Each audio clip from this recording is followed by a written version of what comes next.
but that's all right. We can certainly make it up. Next slide, please.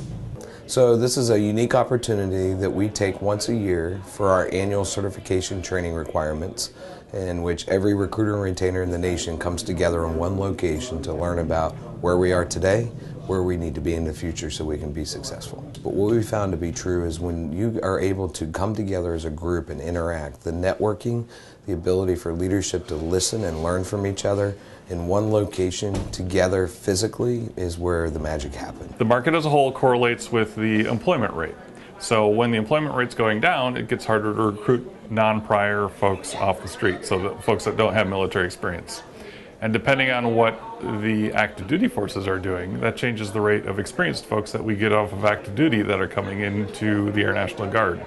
So right now we've got a pretty low unemployment rate, so there's not as much of an interest from the non-prior service folks that coming into the Air National Guard. And we've got active duty Air Force that's trying to bring their overall size up. So the competitive environment is pretty tight. We're looking to hit 105,500 this year by the end of the fiscal year, so September 30. And right now we're at just over 104,000. So we have about 1,400 and change to go by the end of the fiscal year. So we have for many years had the luxury to be able to recruit in an environment in which our phone would ring off the hook. Whether it was incentives that were driving people our way, or a society that was more propense to join the military, or a host of complex other reasons that brought that together.